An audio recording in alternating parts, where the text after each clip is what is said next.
آج اگر افغانستان میں امن ہے پاکستان کی وجہ سے ہے. پیچھے پاکستان کھڑا تھا اور پاکستان ساتھ تعاون کر رہا تھا. اب بھی پاکستان اگر نہ ہو ایک مین بھی وہ نہیں ٹھہر سکتی.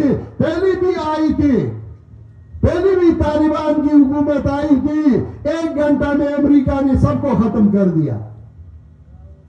پیچھے پاکستان میں ایک قوت ہے, ایک طاقت ہے, ایک ایٹمی قوت ہے. پاکستان کا ایک مستقل فوج ہے جو ساری دنیا کی مسلمانوں کے لیے یہ فوج ہے, یہ حرم کی حفاظت کے لیے.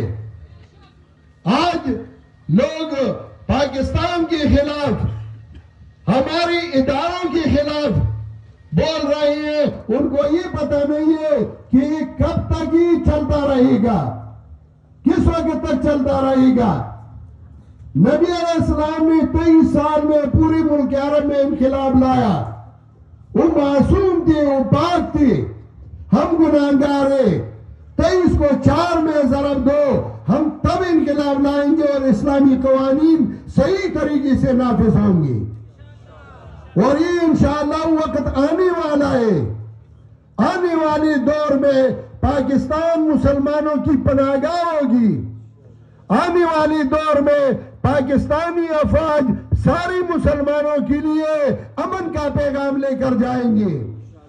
انشاءاللہ پاکستان یہ مسلمانوں کے لیے واحد ملک ہوگا.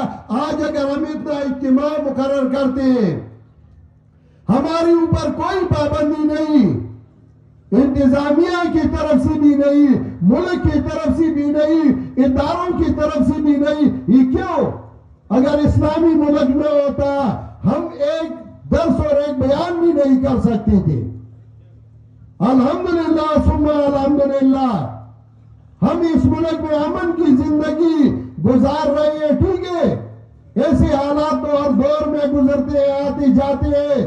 کبھی ہمیں بھی تھریٹ وغیرہ ملتے رہے. ہمارا یہ عقیدہ ہے کہ جو ٹائم اللہ نے مقرر کیا ہے, لا يستخدمون ساعة